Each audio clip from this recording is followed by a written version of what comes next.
നമ്മുടെ ജീവിതത്തിൽ നമുക്ക് ഏറ്റവും കൂടുതൽ ആവശ്യമുള്ളൊരു കാര്യമുണ്ട്. എന്താണെന്നറിയോ? അതെന്താന്നുള്ളത് എല്ലാവർക്കും അറിയാം. എന്താണ്? സ്നേഹം. അല്ലേ? സ്നേഹമല്ലേ? നമുക്കൊക്കെ മറ്റുള്ളവരിൽ നിന്ന് നമ്മൾ സ്നേഹം ലഭിക്കാൻ ആഗ്രഹിക്കുന്നു. സ്നേഹം കിട്ടിക്കൊണ്ടിരിക്കുക. എത്ര കിട്ടിയാലും സ്നേഹം നമുക്ക് എത്ര കിട്ടിയാലും മതിയാകില്ലല്ലേ? വീണ്ടും വീണ്ടും കിട്ടിക്കൊണ്ടിരിക്കണമെന്ന് ചിന്തിക്കുന്നവരാണ് നമ്മൾ. അല്ലേ? എന്നാൽ ഈ സ്നേഹം എവിടെയാണ് യഥാർത്ഥത്തിലുള്ളത്? നമ്മുടെ പോക്കറ്റിൽ 10 രൂപ ഉണ്ടാകുമ്പോഴാണ് യഥാർത്ഥത്തിൽ സ്നേഹം കിട്ടുന്നത്. എന്നാൽ നമ്മുടെ പോക്കറ്റ് കാലിയാകുമ്പോഴോ അവിടെ സ്നേഹമൊക്കെ കുറയും. അതുകൊണ്ട് നമ്മുടെ ജീവിതത്തിൽ സ്നേഹത്തിനേക്കാൾ ഏറ്റവും കൂടുതൽ വേണ്ടത് എന്താണെന്നറിയോ? പണമാണ്. പണമില്ലെങ്കിൽ ഒരു പരിപാടിയും നടക്കില്ല കേട്ടോ. നിങ്ങളുടെ കയ്യിൽ പണമില്ലെങ്കിൽ, നമ്മുടെ കയ്യിൽ പണമില്ലെങ്കിൽ ആരും നമ്മളെ തിരിഞ്ഞു നോക്കില്ല. ആരും നമ്മളെ മൈൻഡ് ചെയ്യില്ല. ആരും നമ്മളോട് കൂട്ടുകൂടാൻ വരില്ല. ആർക്കും നമ്മളെ വേണ്ട. എന്താണ്? ആർക്കും നമ്മളെ വേണ്ട. എന്നാൽ നമ്മുടെ കയ്യിൽ ധാരാളം പണമുണ്ടെങ്കിലോ ആളുകൾക്ക് നമ്മളെ വേണം. ഒരുപാട് സുഹൃത്തുക്കളുണ്ടായിരിക്കും, കൂട്ടുകാരികളുണ്ടായിരിക്കും, കൂട്ടുകാരന്മാരുണ്ടായിരിക്കും, ബന്ധുക്കളുണ്ടായിരിക്കും, എല്ലാവരും ഉണ്ടായിരിക്കും. പണമില്ലെങ്കിൽ ആരും ഉണ്ടായിരിക്കില്ല. ഒറ്റയാനെ പോലെ ഇങ്ങനെ എന്താ പറയുക, ഒറ്റപ്പെട്ട് ഇങ്ങനെ നടക്കേണ്ടി വരും. നമ്മളോട് അധികം എന്താ പറയുക, ഒരു ഉത്സവത്തിന് പോകുമ്പോൾ അല്ല, നമ്മൾ എന്തെങ്കിലും ഒരു പരിപാടിക്ക് ഉത്സവത്തിന് പോകുകയാണെങ്കിൽ നമ്മളെ വിളിക്കാൻ ആരുണ്ടായിരിക്കില്ല. അല്ലെങ്കിൽ നമ്മൾ എന്തെങ്കിലും ഒരു പരിപാടിയിൽ പങ്കെടുക്കുമ്പോൾ അവിടെ നമ്മൾ മൈൻഡ് ചെയ്യാൻ ആരുണ്ടായിരിക്കില്ല.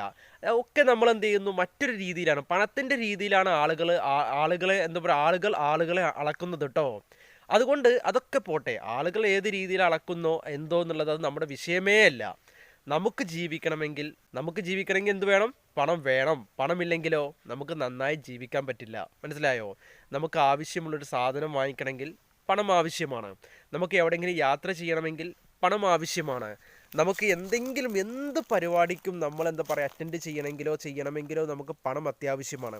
ഒരു ഹോസ്പിറ്റലിൽ അത്യാവശ്യമായിട്ട് നമുക്ക് വേണ്ടപ്പെട്ട ഒരാളെ അഡ്മിറ്റ് ചെയ്തു. അദ്ദേഹത്തിൻ്റെ അടുത്ത് നമുക്ക് എത്തിപ്പെടണമെങ്കിൽ നമുക്ക് എന്താ പറയുക, നമ്മുടെ സഹായങ്ങൾ എത്തിച്ചു കൊടുക്കണമെങ്കിൽ പണം ആവശ്യമാണ്. പണമില്ലെങ്കിൽ നടക്കില്ലല്ലോ. അതുകൊണ്ട് നമ്മുടെ ജീവിതത്തിൽ നമ്മൾ മനസ്സിലാക്കേണ്ട ഒരു കുഞ്ഞു കാര്യം എന്താണെന്നറിയോ? നമ്മുടെ കയ്യിൽ നിന്നും ധാരാളം പണം നമ്മൾ പോലും അറിയാതെ ചിലവായിക്കൊണ്ടിരിക്കുന്നുണ്ട്. അല്ലേ? നമ്മൾ പോലും അറിയുന്നില്ല എങ്ങനെയാണ്, ഏത് വഴിക്കാണ് പോകുന്നത് നമ്മൾ പോലും അറിയുന്നില്ല. നമുക്ക് കിട്ടിക്കൊണ്ടിരിക്കുന്ന പണത്തിൽ നിന്ന് ഒരു വലിയ പങ്ക്, അല്ലേ, വലിയ തുക നമ്മളിൽ നിന്ന് അറിയാതെ ഒഴുകിക്കൊണ്ടിരിക്കുന്നുണ്ട്. ഏത് രീതിയിലാണ് പോകുന്നത് എന്നുള്ളത് നമുക്കറിയില്ല. പക്ഷേ അത് യഥാർത്ഥത്തിൽ തടയണം. മനസ്സിലായോ? നമ്മൾ അറിയാതെ നമ്മുടെ പണം ഒഴുകിക്കൊണ്ടിരിക്കുന്നുണ്ടെങ്കിൽ അതിനെ നമ്മൾ തടയണം. അതിനെ നമ്മൾ എന്താ പറയുക, അങ്ങനെ ഒരു ശീലമുണ്ടെങ്കിൽ അത് മാറ്റിയെടുക്കുക തന്നെ ചെയ്യണം. കാരണം എന്താണെന്നറിയോ? 10 രൂപ നിങ്ങളുടെ കയ്യിൽ കിട്ടിക്കഴിഞ്ഞാൽ 10 രൂപ നിങ്ങളുടെ കയ്യിൽ കിട്ടിക്കഴിഞ്ഞാൽ അതിൽ നിന്നും 6 രൂപ നിങ്ങൾ മാറ്റി വെക്കണം. 6 രൂപ മാറ്റിവെച്ച് 4 രൂപ മാത്രമേ നിങ്ങൾ ചിലവഴിക്കാകൂ. അത് എന്തിനെങ്കിലും വേണ്ടി ചിലവാക്കാൻ പാടില്ല. അത് നിങ്ങൾക്ക് അത്യാവശ്യമുള്ള കാര്യത്തിന് മാത്രമേ ചിലവഴിക്കാവൂ. അല്ലെങ്കിൽ വെറുതെ നിങ്ങളുടെ കയ്യിൽ കിടക്കുന്ന പണം ചെയ്യുന്നു, എനിക്കിങ്ങനെ കിട്ടാനുണ്ടല്ലോ, എനിക്കിങ്ങനെ ഒരുപാട് പണം എന്നിലേക്ക് വരുമല്ലോ, അല്ലെങ്കിൽ എനിക്ക് എന്താ പറയുക, എനിക്ക് ആ ഒരു സംഭവം വേണം, എനിക്കിത് വേണം എന്നൊക്കെ പറഞ്ഞ് വെറുതെ ചിലവാക്കുന്ന പരിപാടി ഉണ്ടല്ലോ, അത് ഒഴിവാക്കുക. കാരണം എന്താണെന്നറിയോ? നമ്മുടെ ജീവിതത്തിൽ ഒരു അത്യാവശ്യ ഘട്ടം വരുന്ന സമയത്ത് നമ്മൾ ഒരുപാട് പേരെ സഹായിച്ചിട്ടുണ്ടായിരിക്കും. ഒത്തിരി പേരെ സഹായിച്ചിട്ടുണ്ടായിരിക്കും. ഒരു പക്ഷേ നമുക്കൊരു അത്യാവശ്യം വരുന്ന സമയത്ത് നമ്മൾ ആ സഹായിച്ച ഒരു വ്യക്തിയോട് പറയണം, എടാ എനിക്കൊരു അത്യാവശ്യമായിട്ടൊരു 500 രൂപ നിൻ്റെ കയ്യിലെടുക്കാണ്ടോ? ഇല്ലടാ, ഞാനിപ്പോൾ കുറച്ച് മുന്നേ ഞാൻ കൊടുത്തേ ഉള്ളൂ, ഇപ്പം എൻ്റെ കയ്യിലില്ല. എടാ നിൻ്റെ കയ്യിൽ, അപ്പോൾ നമ്മൾ അടുത്ത ആൾക്ക് വിളിക്കും, എടാ നിൻ്റെ കയ്യിലൊരു അത്യാവശ്യമായിട്ട് 400 രൂപ ഉണ്ടോ? ഇല്ലടാ എൻ്റെ കയ്യിലില്ല, ഞാൻ അത്യാവശ്യമായിട്ട് എന്ത് ചെയ്യുന്നു, ഞാനൊരു സംഭവത്തിന് എടുത്തു വെച്ചതെന്ന് ഞാൻ ഇപ്പോൾ കുറച്ച് മുന്നേ എന്നോട് ചോദിച്ചാൽ മതിയായിരുന്നു, നിനക്ക് കിട്ടിയായിരുന്നു, ഞാൻ ബാങ്ക് കൊണ്ടുപോയിട്ടു, അല്ലെങ്കിൽ ഞാൻ അവിടെ കൊടുത്തു ഇവിടെ കൊടുത്തു എന്ന് പറഞ്ഞാൽ അവരൊക്കെ നമ്മളിൽ നിന്ന് ഒഴിഞ്ഞു മാറും. നമ്മൾ ഒരുപാട് സഹായിച്ചതായിരിക്കും. പക്ഷേ നമ്മൾ എന്താ പറയുക, ഒരു വർഷം മുന്നേ നിങ്ങൾ ചിന്തിച്ച് നോക്കൂ, ഒരു വർഷം മുന്നേ നമ്മളിൽ നിന്ന് കിട്ടിയ പണം, അല്ലെ, നമ്മളിലേക്ക് ഒഴുകി വന്ന പണം, അതിൽ നിന്നും എന്ത് ചെയ്യുന്നു, ഒരു നിശ്ചിത തുക നമ്മൾ എന്ത് ചെയ്യുന്നു, നീക്കിയിരിപ്പ് മാറ്റി വെക്കുകയാണെങ്കിൽ, അതായത് മാറ്റി വെച്ചിട്ടുണ്ടെങ്കിൽ നമുക്ക് അവരോട് ചോദിക്കാതെ ഈ പണത്തിൽ നിന്ന് നമ്മുടെ കാര്യങ്ങൾ നമുക്ക് സാധിക്കായിരുന്നു. അല്ലേ?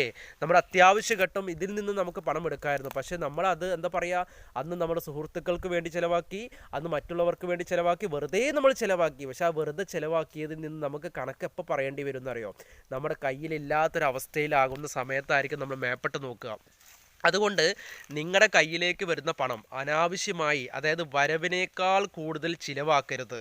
നിങ്ങൾക്ക് 100 രൂപ വരുന്നുണ്ടെങ്കിൽ അതിൽ നിന്നും നിങ്ങൾ അറ്റ്ലീസ്റ്റ് 60-70 രൂപയെങ്കിലും നിങ്ങൾ മാറ്റി വെക്കണം കേട്ടോ. അത് ചെയ്യണം. കാരണം എന്താ നമ്മൾ വെറുതെ എന്താ പറയുക, ഒരാൾ അങ്ങാടിയിൽ കയറി കഴിഞ്ഞാൽ സിഗരറ്റ് വാങ്ങിക്കാൻ എത്ര രൂപ കൊടുക്കുന്നത്, അല്ലേ? മദ്യം കുടിക്കാൻ എത്ര രൂപ കൊടുക്കുന്നത്, മയക്കുമരുന്ന് മറ്റുള്ള കാര്യങ്ങളൊക്കെ ആളുകൾ ഉപയോഗിക്കുന്നത്, അതിനൊക്കെ വേണ്ടി എത്ര പണം ചിലവാക്കുന്നത്, അതുപോലെ അനാവശ്യമായ ഡ്രസ്സുകളൊക്കെ വാങ്ങിച്ചു കൂട്ടുന്നത്, അതിന് എത്ര പൈസ ചിലവാക്കുന്നത്, അതുപോലെ നമ്മുടെ ജീവിതത്തിൽ അത്യാവശ്യമില്ലാത്ത പല കാര്യത്തിനും വേണ്ടി ചിലവഴിക്കുന്ന പണം ഉണ്ടല്ലോ, അതൊക്കെ സേവ് ചെയ്യുക. ഒന്നുമില്ലെങ്കിൽ നിങ്ങൾക്ക് ഉപകാരമില്ലെങ്കിൽ നിങ്ങളുടെ മുന്നിൽ എന്താ പറയുക കൈ നീട്ടി വരുന്ന ഒരു പാവത്താനായിട്ടുള്ള ഒരു എന്താ പറയുക അസുഖബാധിതനായിട്ടുള്ള ഒരാൾക്ക് നിങ്ങൾക്ക് സഹായിക്കാൻ കഴിയും. എത്രയോ വർഷത്തെ നിങ്ങളുടെ നീക്കിയിരിപ്പ് അല്ലേ, അത് നിങ്ങൾക്ക് ഉപകാരമാണ്, അല്ലെങ്കിൽ മറ്റൊരാൾക്ക് അതിൻ്റെ ഉപകാരമാണ്. പക്ഷേ വെറുതെ ചിലവാക്കുന്ന പണം, അതായത് കുത്തകമായിട്ട് നമ്മളെന്താ പറയുക, ഒരു ഷർട്ട് അല്ലേ, ഞാനൊരു ഷർട്ട് ഇപ്പം ഇന്ന് എടുത്തു, നാളെ പോയിട്ട് ഒരു ഷർട്ട് എടുക്കുകയാണ്, ഇതിൻ്റെ ആർക്കാണ് ഇതിൻ്റെ ലാഭം കിട്ടുന്നത്? ഇത് നമ്മൾ ഇതിൻ്റെ പാവപ്പെട്ടവർക്കല്ല ഇതിൻ്റെ ലാഭം കിട്ടുന്നത് അല്ലേ?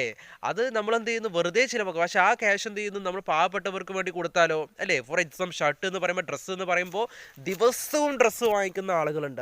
അവരോടാണ് പറയുന്നത്, അതായത് എപ്പോഴെങ്കിലും ഡ്രസ്സ് വാങ്ങിക്കുന്നവരല്ല കേട്ടോ. അപ്പോൾ ഞാൻ പറഞ്ഞു വരുന്ന സംഭവം എന്താണെന്ന് വെച്ചാൽ, നിങ്ങൾക്ക് അത്യാവശ്യ ഘട്ടത്തിന് പണം ഉപകരിക്കണമെങ്കിൽ നിങ്ങൾ എന്ത് ചെയ്യണം, നിങ്ങൾ സേവ് ചെയ്യുന്നൊരു ശീലം നിങ്ങൾ ഉണ്ടാക്കിയെടുക്കണം. അല്ലാത്ത പക്ഷം നിങ്ങൾക്ക് മറ്റൊരാളുടെ മുന്നിൽ കൈ നീട്ടേണ്ട അവസ്ഥ വരുമ്പോൾ അവരിൽ നിന്ന് നിങ്ങൾക്ക് ഏറ്റവും കൂടുതൽ കേൾക്കാൻ കൊതിക്കുന്ന ഒറ്റ വാക്കാണ് എന്താണെന്നറിയോ? എൻ്റെ കയ്യിലില്ലടാ, എൻ്റെ കയ്യിൽ ഇപ്പോൾ ടൈറ്റാടാ, ബുദ്ധിമുട്ടാടാ, എൻ്റെ അവസ്ഥ നിനക്ക് അറിയാമല്ലോടാ. ഉണ്ടെങ്കിൽ കയ്യിലുണ്ടായിരിക്കും, പക്ഷെ ഇതൊക്കെ ആയിരിക്കും അവരെന്താ പറയുക, തുറന്നു പറച്ചിലുകൾ. ഒരു മടിയും കൂടാതെ അവർ നമ്മളോട് ഇങ്ങനെ ഈ കാര്യം പറയും അല്ലേ? ഇങ്ങനെയൊക്കെ പറയുമ്പോൾ നമുക്ക് എന്താണ്, പിന്നെ വീണ്ടും വീണ്ടും നമുക്ക് അവരോട് ചോദിക്കാനും പറ്റാത്ത അവസ്ഥയാണ്. അതുകൊണ്ട് ജീവിതത്തിൽ പാഠം മനസ്സിലാക്കണം. എങ്ങനെ മനസ്സിലാക്കണം? ജീവിത പാഠം മറ്റുള്ളവർ പഠിച്ച അല്ലേ, മറ്റുള്ളവർ നമുക്ക് പറഞ്ഞു തരുന്ന, എൻ്റെ ജീവിതത്തിലുള്ള അനുഭവമാണ് ഇപ്പോൾ ഞാൻ നിങ്ങളോട് പറഞ്ഞു തരുന്നത്. ഇനി നിങ്ങളുടെ ജീവിതത്തിൽ നിങ്ങൾക്ക് അനുഭവം ഉണ്ടായിരിക്കും. അതുകൊണ്ട് ഇതൊക്കെ നമ്മൾ അനുഭവം ചെയ്ത് വെറുതെ നമ്മൾ മറന്നു കളയുന്ന കാര്യമാണ്. അപ്പോൾ വെറുതെ മറന്നു കളയുന്ന കാര്യം നിങ്ങൾ ഒഴിവാക്കി, അതായത് ജീവിതത്തിൽ ആവശ്യമുള്ള കാര്യങ്ങൾ മനസ്സിലാക്കുകയും അതിനനുസരിച്ച് ജീവിക്കുകയും ആ ജീവിതത്തിൽ ആസ്വാദനം കണ്ടെത്തുകയും ആ ആസ്വാദനത്തിലൂടെ നമുക്ക് ജീവിക്കുകയും ആ ജീവിതത്തിലൂടെ നീളം മറ്റുള്ളവരെ സഹായിക്കാനുള്ള ഒരു സന്നദ്ധ മനസ്സ് നമ്മൾ കാണിക്കുക.